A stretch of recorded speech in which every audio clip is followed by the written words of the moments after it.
Good morning, students. Last class we talking about the OOPS characteristics, object-oriented programming skill characteristics. So there I talked about the object-oriented programming is the main concept we use in nowadays. So it is one of the modern programming technique used. So here we have some characteristics. Also last class I've told how this object-oriented program can be like it treats a real world entity as an object. The same way programming concept also implemented as we saw real life, exactly the same way the concept is also implemented in the computers. So there we have some features. I also define class. So class is just it's a combination of or group of objects which have similar characteristics and behavior. So what does an object means? An identifiable entity with some characteristics and some features. And this characteristics we call as a data and features we call as a functions. And these two are put together to form a class. I think you'll learn those things when we complete this academic, we are able to understand. I think right now, so whatever we are talking about in general, just you have to imagine in the background, and the same technique is applied with the programs. So until you start writing programs, maybe 2-3 chapters, after that only you are able to understand this programming concepts. But this is just theoretically you have to follow these things and you have to be remembered. So I give real time. So we have come across these things like modularity, abstractions and data encapsulation, inheritance, polymorphism, dynamic binding, message passing. So these are some techniques we directly or indirectly we are using these things. We found this in real life, and the same thing we try to occupy the concepts in programming as well. Let us we go with the already I've told about modularities. What does a module mean? The modularity means the top-down design already we discussed. So it says do not tackle the problem in a single go. So divide the problem into number of subtasks, and each subtask are further divided until they can be implemented for computer solutions. So that's how we divide the problem into sub-problems. Sub-problems are further divided until they can be implemented for computer solutions. So where is that sub-program is nothing but the module. So that module is a self-contained unit that can be tested and executed independently. So we are using the word tested and executed. So you are not familiar with what is tested, what is executed. That is, it's an independent part. You can think like this an individual part, and that can be tested and executed. I give an example of mobile. So when you have a mobile, there are so many units. Like camera is one different unit where you take pictures, videos, and also you have a speaker, this another unit, and also you can browse, there's other units. Like this, there are many units. You can do some calculation, calculator, like different units are there. All are put together. So even if your camera is not working, that doesn't mean that your mobile is not working. So that is the modularity. That's how it can be tested and executed independently. If you are using camera, so example I'm saying, so you need not to worry about keyboard, whatever other things, touch screen and all those things. That is, they can be tested and executed independently, and they can be combined together. They work as a single unit. That's also possible. This is exactly similar way how this mobile having many features, many functions, all are put together to call it as a mobile. The similar way you can develop software or the programs which may be having part by different units. All these units are combined together to form a complete software. That is what a modularity. The modularity is like a functions. You'll understand what is function. Maybe you take a calculator, there is some function, there are some functions like SQRT. Is they independent? That is, whenever you want to do some like a mathematical function of finding the square root, you use that function. Exactly similar, for every operation, we create a module, that's a function, and whenever necessary, we call them. That is what modularity. So in modularity, every solution of the problem, the part of like sub-problem, all the solutions will be represented as a collection of module, where module is a logically self-contained independent program segment that can be tested and executed independently. That is something about modularity. Already all this is I talked about in the last class. Next, another feature is the abstraction. So this abstraction is one of the most important because through this only computers are more popular today. What does an abstract means? It's an act which represents only the essential feature of an entity without including explanation or any background details about it. So what actually this abstract level means? We give only what is essential, and hiding unwanted things from the user. So maybe when you use a computer, so you may not be knowing about internal details, how computer works, what are the circuits, what is hard disk, so many things are there inside the computer. So you need not to worry about this internal organization or physically how data is stored and how these are working inside the computers. You are relieved from such things. So you provided only what is essential. You concentrate on how to use it. That's what is the more abstract. So just you given the essential features and hiding. Essential means what is important, that is given to you. So and then remaining thing is hidden. So that is what is called as abstract. So when you write programs, whenever you create an object, means just we give only the essential like functions and objects, you just call them. So how these functions works is hidden from the user. So that is what the abstraction. So it's an act, it's a procedure, it's one of the features you can call, represents only the essential features of an entity without including explanation or any background details. So let us learn more about this one. So this is one of the important characteristics adopted in all programming languages. OOPS implements this abstraction using classes. So already I told about classes and list of abstract attributes that when you create an object that becomes attribute. So that you'll understand when we create actually class. So let us consider an example of mobile phone. So previously we took mobile phone. The attributes includes the features, characteristics like color, it may be having Bluetooth, and also it has a camera, etc. There are many things. So we are not considering how Bluetooth works. So that is hiding internal details. And also how camera works, we are not, that's hidden, that's not given. Even how the circuit inside the mobile or design, what's happening inside. So that's how internally it is working together. Where we are only interested using the mobile phones and its features. So therefore it's required to know how to operate mobile phone and its features without knowing the internal details or background without knowing the background details of its designs aspects. That's what I'm saying. So computers like mobile consisting of many components inside, Bluetooth, camera, Wi-Fi. There are many things.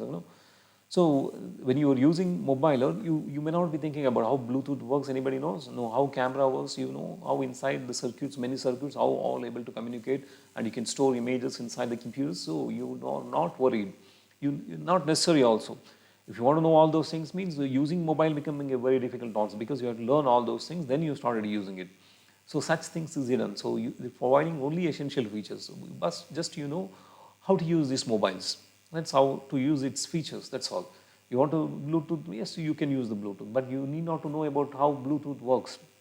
Just take an automobile also. So many of you drive cars, or maybe you ride bikes. Do you know how engine works, how the fuel will be converted, how engine, all those things you do not know. Just what you know is how to accelerate, how to control brake, everything. This is simple things, but you are not given the internal details. So if you want to know internal details, means then you have to be an automobile engineer in order to use automobile. So that's what abstraction means, providing what is necessary and hiding internal details, all those design, what is the internal features, how they are able to functions.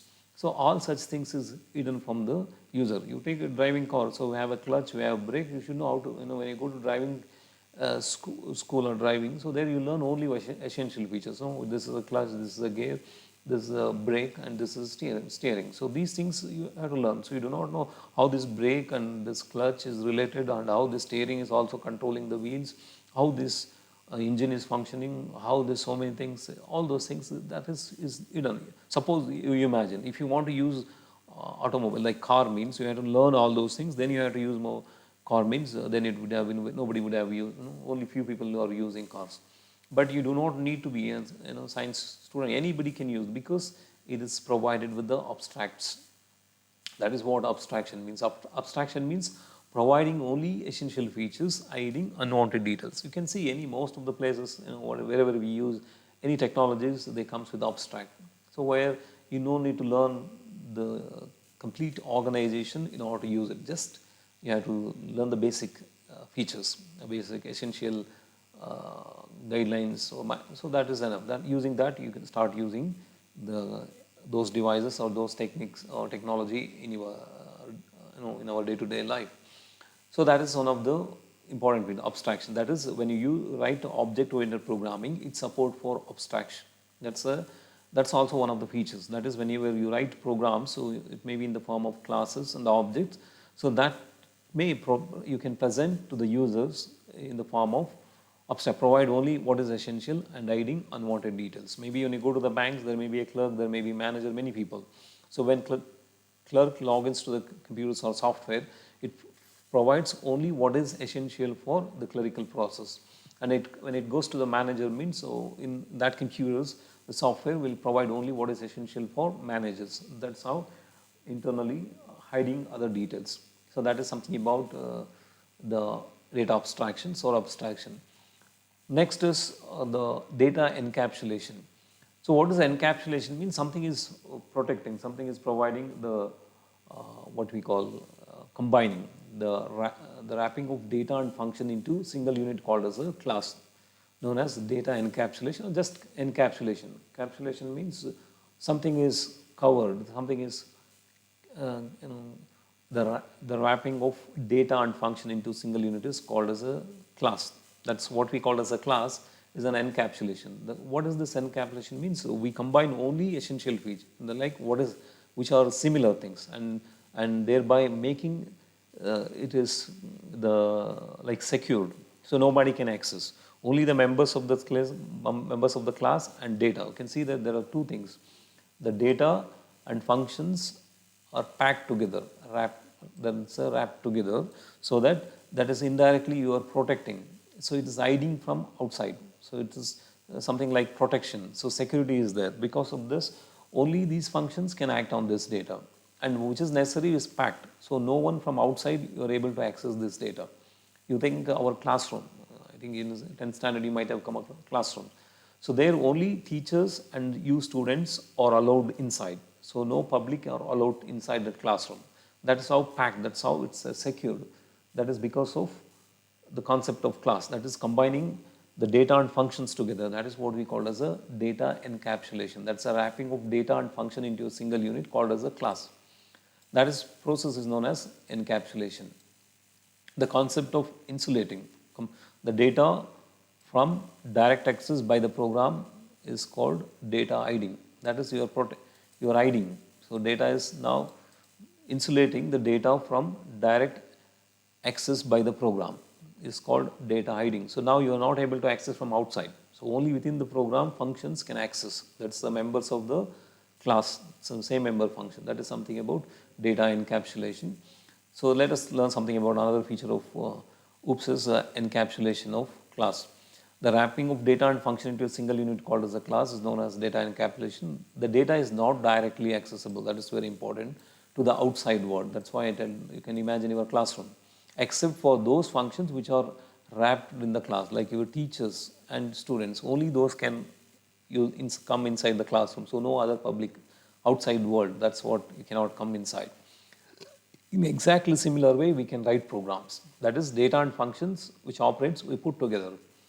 These functions normally, what we are talking, provide an interface between the object's data and the program. So then how do you communicate means, that is with the help of functions. We have functions, that functions will interact with the program, that provides an interface between the object's data and the program. So when you write programs, you can be able to understand. So this is very simple things, but we combine what does class mean. There is a function. Through this function, we are able to access. It is because of this feature, because only the member function can access. It seems to be hidden. So it is, I think your classroom, whoever inside, we may not be knowing. The public who is going outside may not be knowing. That's how it is hidden. Data is hidden. Exactly similar way, the programs are written where the data and functions which acts on that data will be put together. Thus it is packed. So no external, that's outside, you cannot access. Then how do you interact means, one of the member function in the class can interact with the external objects. So through that you can communicate. That you are able to understand when you write the program. That's a very simple one. What is data encapsulation. So all this will be having in the next chapter, one in next year, second year, we'll be having the entire one chapter for each features. I think you're able to understand what I'm trying to say. So next is inheritance. I think inheritance you might have studied in the 10th standard also. So like what is the inheritance is the process of by which objects of one class acquires the properties of objects of another class. That's exactly what is inheritance means. We from the parent we inherit some features. Sometimes we have physical features. Most of maybe look like father. Sometimes you looks like mother. Sometimes you may look like grandparents of the same family. Maybe that is the inheritance. We inherit certain features from the parents, and you can see in exactly similar way, no, we can have a class which is function already. That class can be used to produce one more class. That is a function. You can. There are many advantages of inheritance. That is, you have something is working. From that you can derive and you can make another class. So that is what we call. So same features but additional features. You might have seen. Even though you look like your father or mother, and your features is something is added additional things along with this parents features, and something is new is also added. That's why you do not exactly look like exact parent, but there are some features of your own. So that is exactly similar. What is the inheritance means? It's we acquire the properties of one class or the objects from one class to form another class. That is what inheritance. That's why you think like class is your parent and you are also a class means the same thing. You like what parents have features and also you have the same feature. But along with this parents features, you have got additional features. So that's how it is a different class. That's why in real time we have some function and class is already working. I want the same class with some additional functions. That's like modifying. So instead of rewriting the entire program, because of this inheritance, you take that inheritance and add some additional functions. Like exactly I told about inheritance, you modify this and add some include. Now what happens? Do not rewrite the software program which is already working. Take the same thing and add some additional features. That is what inheritance. So OOP supports the features of inheritance. So what is the inheritance provides the idea of reusability, that is copying existing we are using. It is possible to add additional features to an existing class without modifying it. That's what I am trying to say. Already it exists, so try to add something, additional features. That's why it is called inheritance. We got your own features.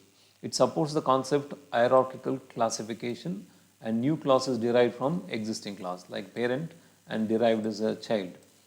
Therefore, the new class will have the combined features of both the classes. That's what I told. Your father may be having some features and you may be having additional features, but it's both. So when you create an object, it has both the features. Okay. So you can see here the explanation of student class, and also we have MBA students and also we have subclass derived. You can see here the student. The student is like a parent, you think. So we have attributes, some features, register number, name, class. And PUC student is also one child from this parent. It has same features.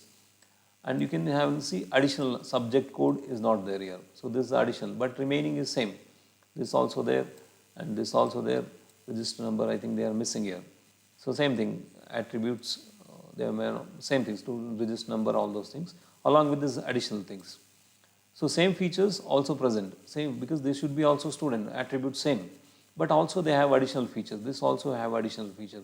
From this, these two are different. This from existing class, you can create other class with all these functions. What you have can be accessed. Create an object from here. So this object has a right to access this member function. This object also has a right to access. That's how inheritance, like the parent having two children.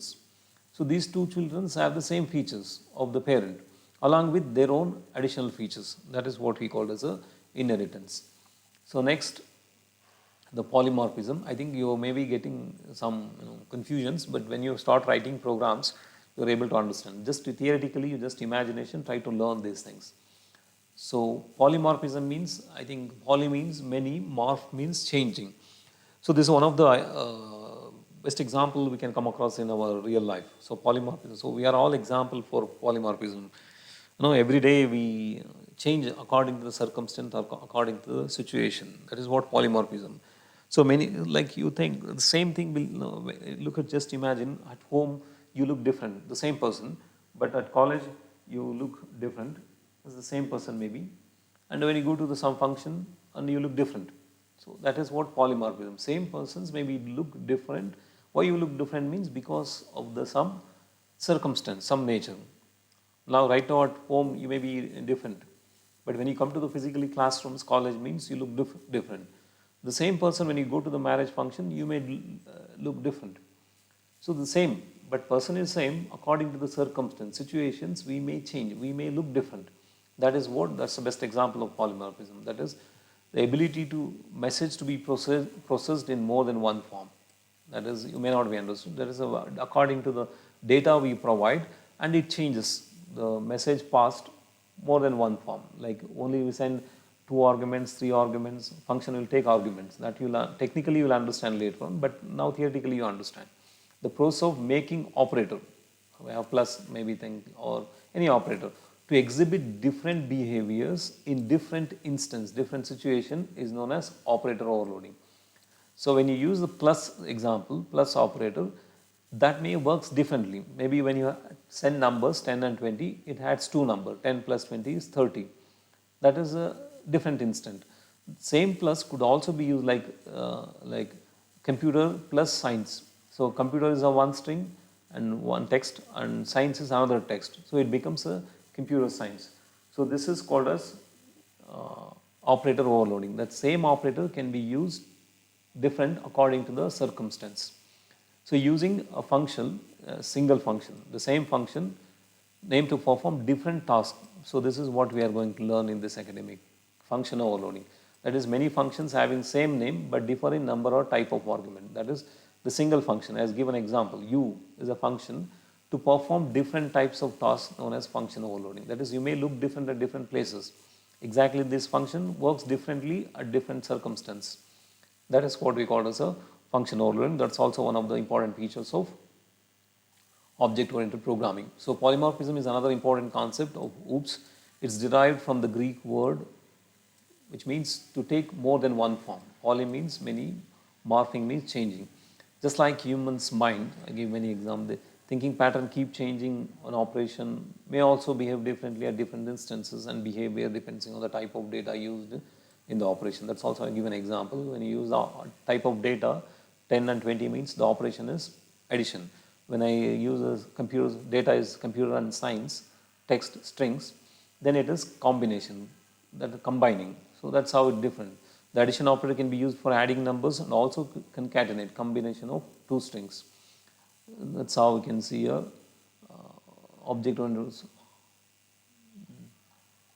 So polymorphism, you can see here the paint is a same function. So painting is the same function.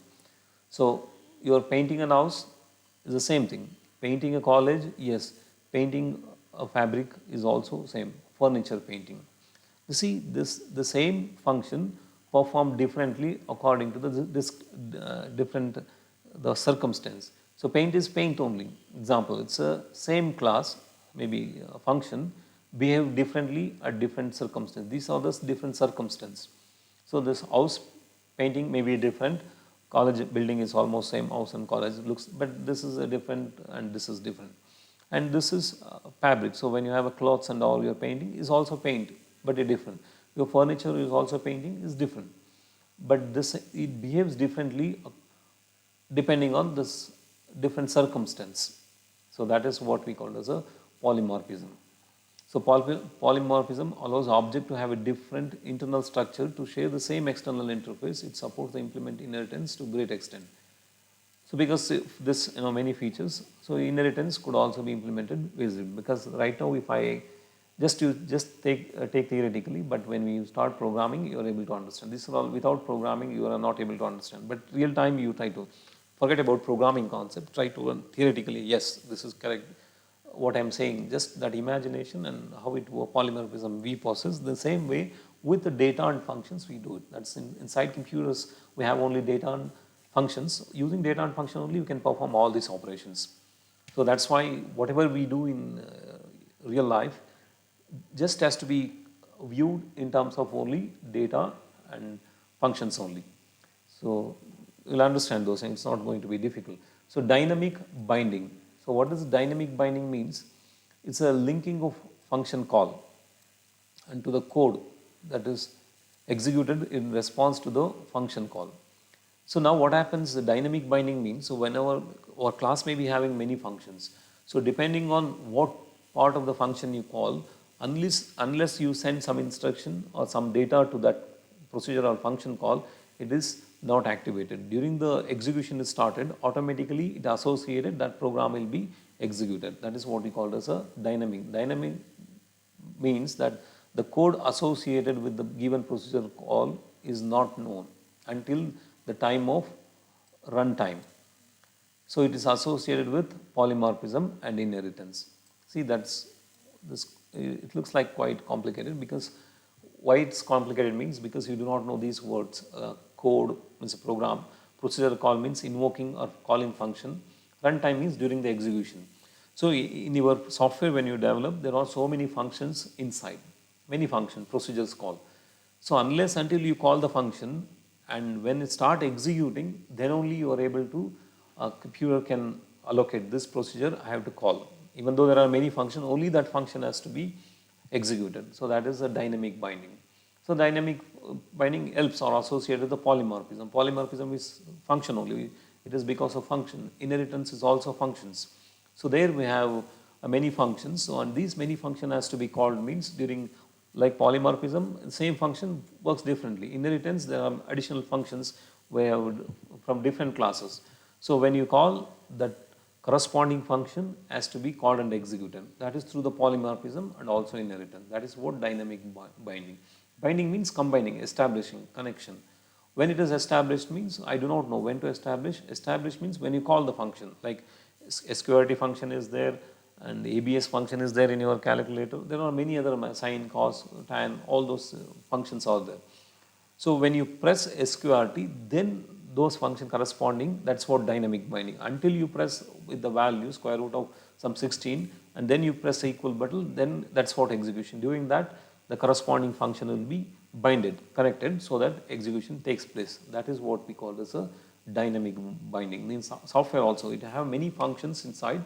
So when the function is called, so this associate till you invoke during the execution only. I may not be knowing this called, this executes. No, it is there, everything. So whenever it is not necessary, it is start automatically executed. During the execution, we may not be until program, because which function I do not know. Maybe in your brain so many things are there. When I ask what is computer means, you may answer. Simply you will not answer, oh, computer means like this. Because when I have to invoke, I have to trigger that part of the brain by asking, I want what is the definition of computer. So this will be known when I ask during the execution. Your brain can answer only one at that time. So otherwise simply it will not say. In your brain, what is not there in your brain? There are so many things. But according to the circumstance, situation, that is the associated will be called and executed. That is executed means during the execution itself. Till that moment we may not be knowing. That is what we call as a dynamic binding. A function that association with the polymorphism depends on dynamic type of that reference. We find that each object will have its own task to perform. Every object class will have its own task to perform. However, it gets redefined to do some other task, that's a polymorphism, when is used in other class that uses this object. That's an inheritance. When the same function is used in another class. The polymorphism, we found that the procedure paint is used to paint college, paint house, and procedure will be redefined in each of these objects, like the same paint function, but this will be redefined. It changes according to that's a dynamic binding. So now when I say college painting means this function, how to paint college knows. Maybe painter you think you paint everything. When I ask you to paint the college means your technique is different. When I ask to paint the house means your technique is different. When I ask to paint the fabric means your procedure is different. So this is dynamic binding. So painter means I can do unless until you told what paint I do, what operation I have to do. That will be known when you are asked to do it. So that is the dynamic binding. So next is message passing. So what does message passing means? So we have to call the functions. I told about previously dynamic binding. To establish dynamic binding, this has to be, the function has to be a procedure or function has to be called and executed. So how do you call means we send message. That is what we send some data to the function. Through the function, they are nothing but arguments. So whenever this data is sent or invoke the procedure which along with the data, that corresponding functions works. That is a message passing. Message passing sometimes is nothing but argument you are passing. Let us we go with in detail, then you are able to understand. So no simple things. In OOPS concept, message means a request for execution of procedure for an object. This procedure is nothing but a functions. Like in your a calculator, ABS is a function, SSIGN is a function, many functions. SQRT, I think more familiar, is another. EXP, exponential, is a function. So these are all, for if it's treat a calculator as an object, means there are many procedures. So it's a request. That is, whenever you press that button, that's a request. Square root or exponential, that's a request for execution of that procedure. Therefore, message invokes the procedure that's corresponding. Like if you are using SQRT, means that will be invoking in the receiving object, that's a receiving object, to generate the desired output. Understood now? So therefore, this is what I am saying. So OOPS concept, message passing means a request for execution of procedure. That's a request. That's what message passing. I want this solution. Example. So take an example. Therefore, a message invokes a procedure in receiving object to generate the desired output. For example, let us consider that we have created object. Let us assume this is an object, college. And whenever we talk about college, means it may be having many features, data and also member function. Data, member, register number, name, class combination, maybe data. Functions means your marks, result, input, out, something like fees paid, all those functions. And we have calculated the result. This is one more information, result of students by taking their marks. So this is the result we got by accepting the marks. That is, you are invoking the function to find the result by sending the message marks. This marks becomes message. That is a message passing to find the answer. How means through the procedure.